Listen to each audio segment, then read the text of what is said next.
Good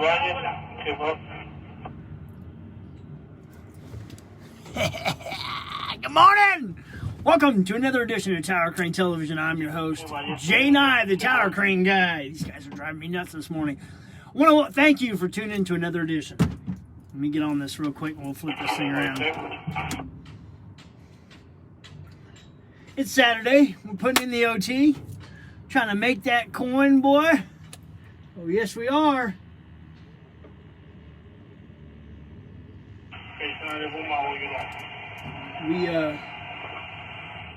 We're removing wall panels today. So, big ones too. Last one was 1,800 pounds. This one's like 1,200 pounds. They're friggin' huge.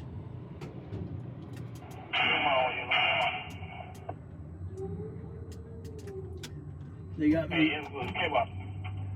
We're in a really tight spot. It's really, really tight.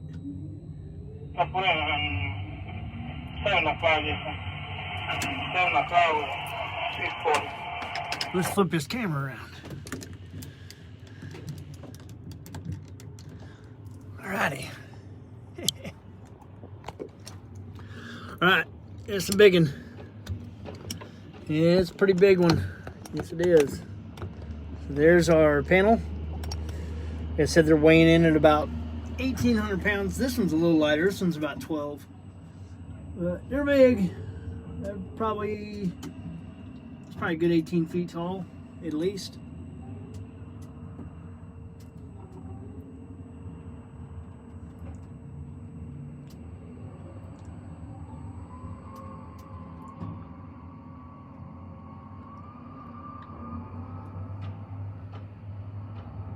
Well, it's 7 o'clock. Where are we going to put it? You said 7 o'clock, right? I think 6 o'clock, Jason. 6 o'clock. All right, 10-4. You ain't got no room to put it right there. You better clear some stuff out. Look how big that panel is.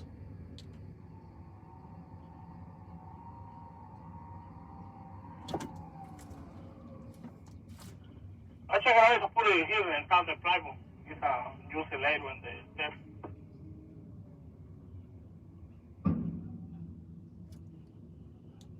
Yeah, I mean, unless you want me to break the sawhorses, I mean, I can lay it right there.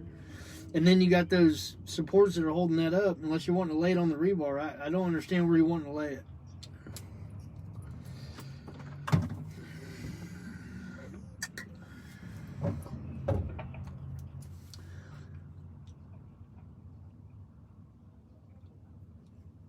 So this job's been a little stressful lately. The rig and SIG guy that I had from the very beginning decided he would go somewhere else, and I kind of don't blame him. It probably pays more money, and that's probably the reason he left. I don't know the exact reason. So now I'm having to deal with really random people, and it's like I'm starting all over again. So these guys' communication skills are just lack of. I mean, they don't want to communicate with me. Well, the other guy communicated a bunch. So it's making the job, it's just a little stressful having to start all over again. But it is what it is. And it ain't nothing I can't, tackle and accomplish. But it just... it gets a little frustrating having to repeat yourself over and over and over and over and over and over. I can't even tell you how many times over. And to the point where, I'm about ready to climb down the crane and just jerk a nut in one of these guys and be like, are you not listening to anything I'm saying? So at that point, when frustration like that kicks in for a crane operator, the best thing you can do is just slow everything down. That's what I do. I just slow everything down and I make them pay attention to what's going on, because when the crane was going, let's say the crane was going at 10, I'm hooking and booking 75, 80, 85 picks a day. Now we're going down to 60 picks a day, and I tell them they're responsible for that. And when they don't get it, things like this happen. If you see how slow I'm cabling down, I'm doing it for a reason. When their communication starts to come back up and they want to tell me exactly where they want it, if they want to tell me exactly where I'm picking, when they start that communication up and they quit making me be a wizard and try to figure it out or a mind reader, then I'll speed it up. You know, they control the crane, whether they realize it or not. They control the speed of the crane and the function of the crane by their communication or their lack of, you know.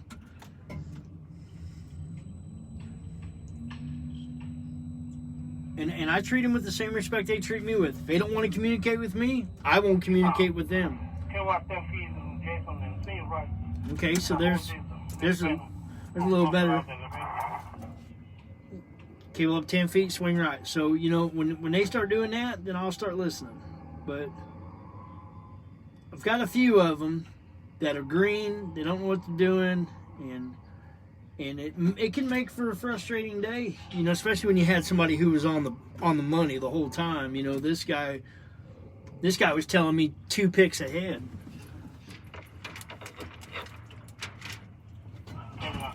That's how you do, you know, 85 picks a day. Almost, you know, in some instances, we stayed 14. If we're staying 14, 16 hours, you know, you can crack 100 picks a day easy. No lunch, you know, just hooking and booking the whole day. But when you got a guy that's communicating with you nonstop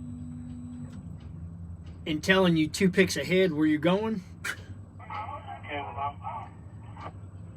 And anybody that has ran a crane before knows that kind of communication, you just get in a groove. You like it, it's just nonstop. So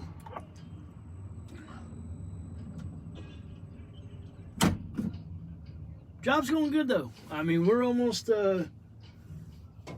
sucks that guy left, but because it really did slow things down, whether they realize it or not.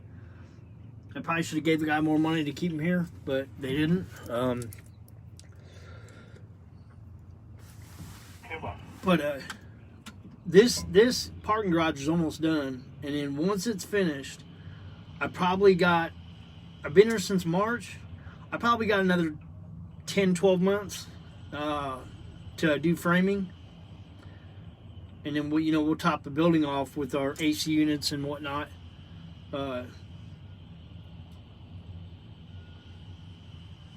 So to give you a quick idea, I'm going to stop this real quick. I'll just show you guys real quick. Give you a quick idea. It's going to look like that building right there, and that one right there. And those actually have parking garages underneath of them. So they've got 5 stories underneath the ground, a parking garage, and they have basically on the side of the building right there. They have an entry for the parking.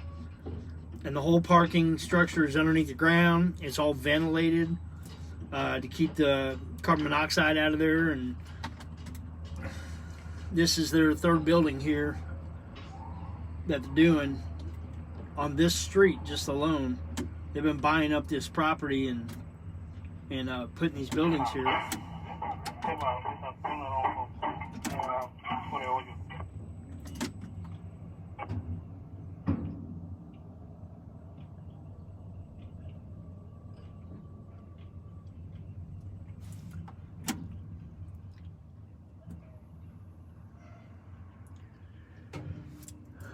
You know, and it's little things like they trying to manipulate the load. 1,400 pounds on their hands, and they think they can move it around like it's nothing. It's just it gets redundant having to tell them over and over and over again how to do things, but get some griping a little bit this morning because I really want that Rig and Sig guy back because he was really good. You talk about make for an easy day. I mean,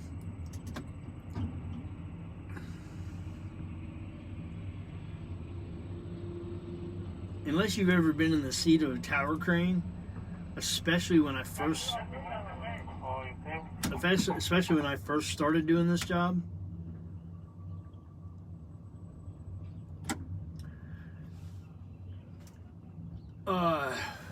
Man, imagine being on a roller coaster and it's constantly like heading face down, like it's getting ready to drop.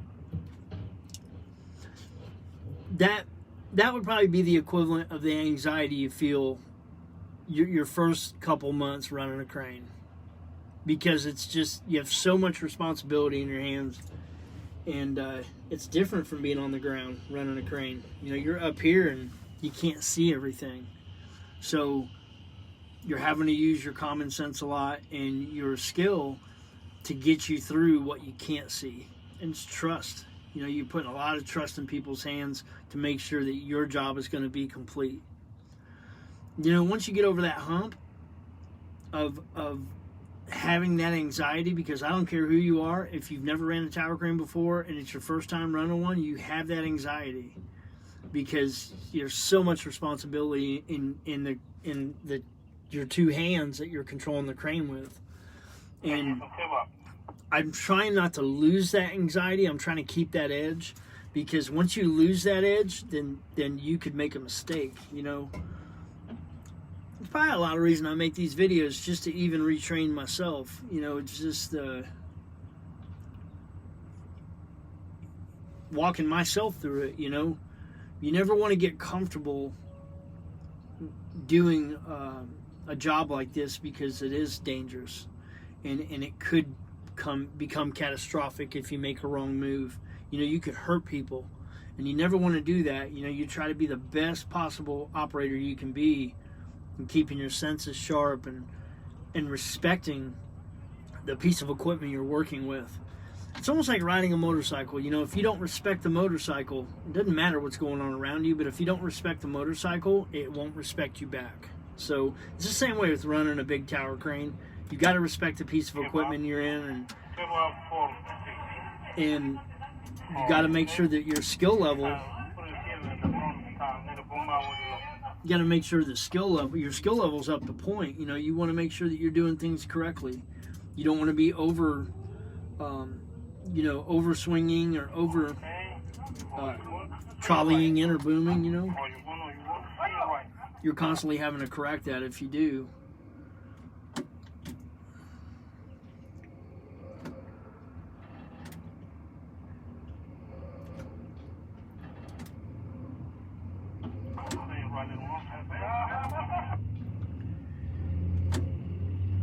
I've been running this Luffer now since March, and it's different. You know, I was running a flat top before, and you can really finesse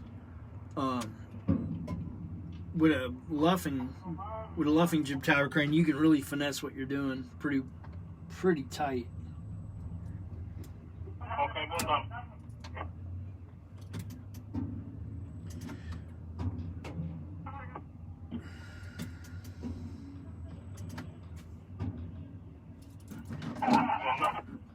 Okay, so you're gonna have to tell me what you're doing a little more clearly, because I think you're saying boom down, and then I thought you said boom up. So which one is it? Yeah, boom down on your low. Okay.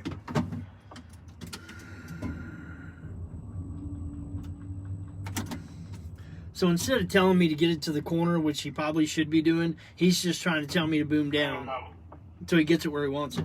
So once again, lack of communication, which eventually just frustrates me and pisses me off. Especially when you have a guy like this that's been doing this for a long time, so it just becomes laziness, you know.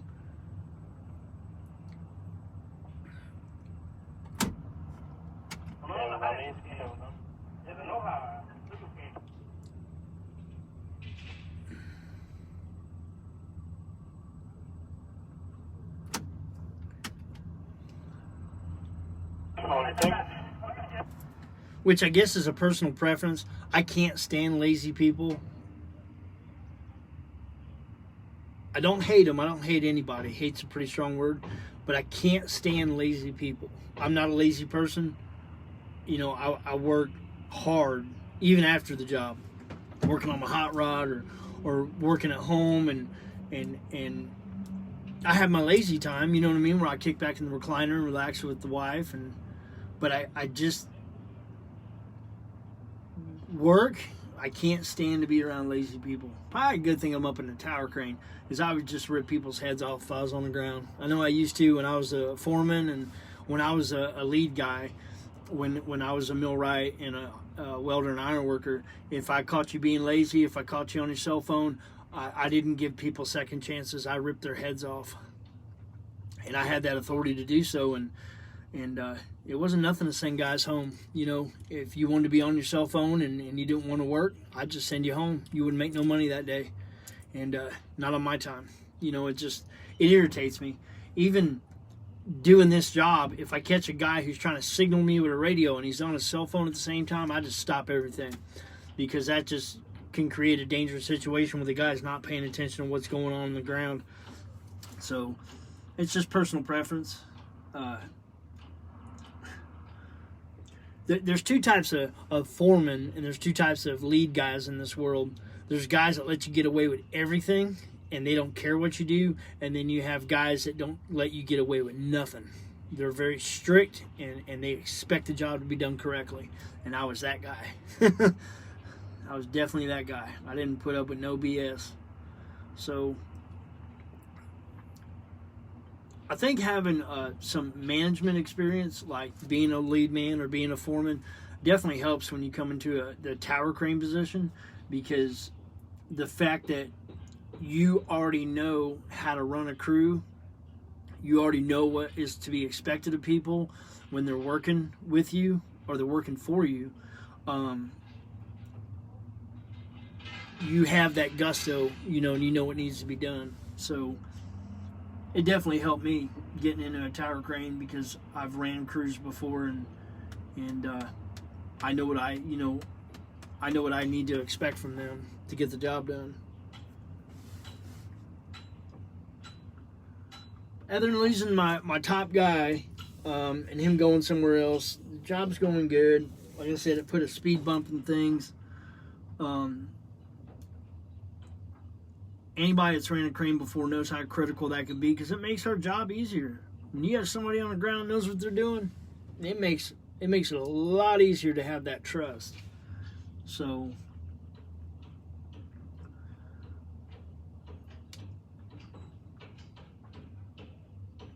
but they're slowly running out of room here. I'll show you guys over here real quick. Morning, Philip, Matt, what's up? They're putting in this floor. They're getting ready to get that floor done. And they're finishing up this, we're putting on the panels, wall forms for the elevator core right here. They finished it. That wall just got laid yesterday.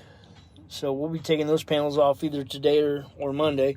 Probably Monday. We're expecting a lot of rain here about noon. So, still got my old trusty AC. It doesn't really block anything, because I mean, you can kind of see where I'm sitting, and I can see everything. If I need to, I can lean a little bit and look. So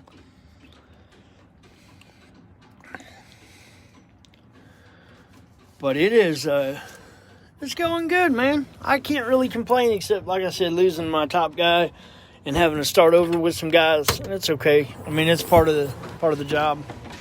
Beautiful shot of the crane today. We shot her doing her thing, man. We got a couple. We got three tower cranes over there. It looks like they're pumping concrete today, and they've got a mobile crane on the ground too, a big lattice crane. I don't know if you guys can see that or not. That's what they got going on over there. So that's about it. You hear them down there working. This is what we're up to today.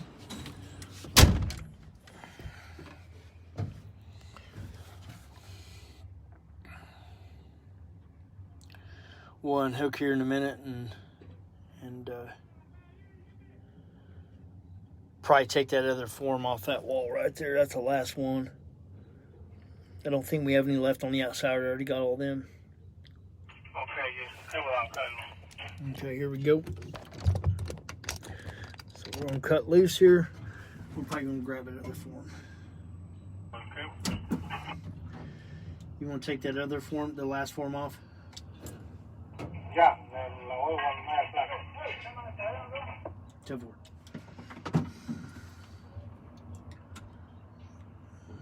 Sí, va.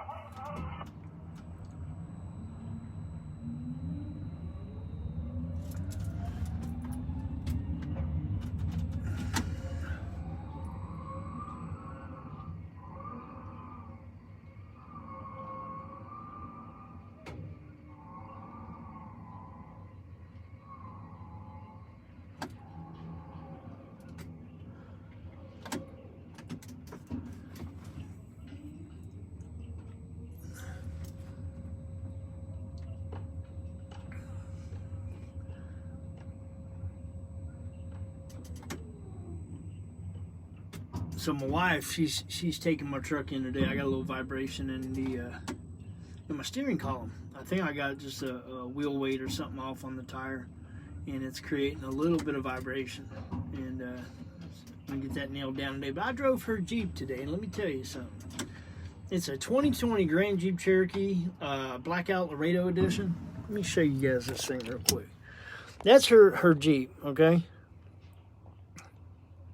Now, I'm not kidding you when I say this. It's got a V6 in it with a turbo. And if you put that sucker on sport mode, boy, oh lordy, it don't want to stop. It just wants to keep going. I got surprised. I've driven her Jeep a few times, and I don't think I've driven it in sport mode but once, one other time. And I've never driven it any type of distance. And I got surprised this morning on the freeway. That thing is no joke.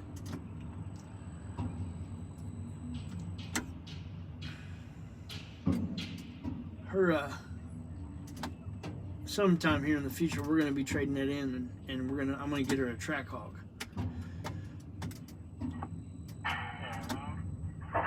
Yeah, as soon as he gets up there, I'll cable down. I'm gonna smack him in the head.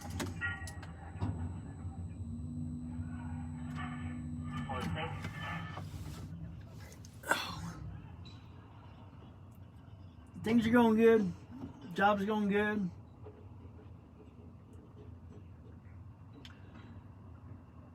Like I said, we got another probably 10, 12 months. We'll see. We'll see how fast it goes. It depends, like I said, on the rig and sig guys. I don't think I don't know if this crew is going to be here for the framing or not. So, and again, I'll be starting over if they're not with another rig and sig guy, with another ground guy. So,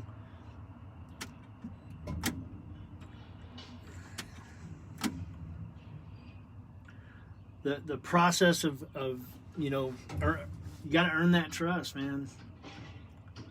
And the job is getting real tight. You know, they're putting a lot of this scaffolding up and putting in the supports for the floor for concrete to be poured, and it's just getting super tight. So what used to be, you know, I could just cable up and boom up a little bit and move it. Now I've got to really finesse around a lot of obstacles, and all part of the job, man.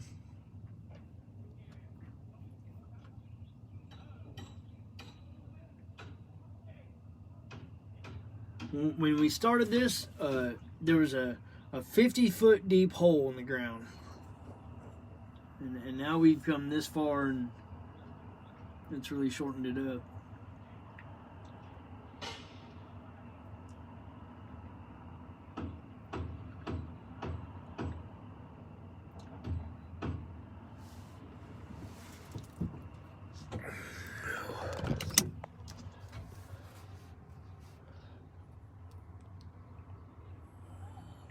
Like I said, it's coming together. It's looking good. Getting the job done. Life is good, man. Life is good. A shot of that tower. It's getting shorter. Definitely getting shorter. There's probably, like I said, there's probably 50 foot of that in the ground. So, she's definitely getting shorter.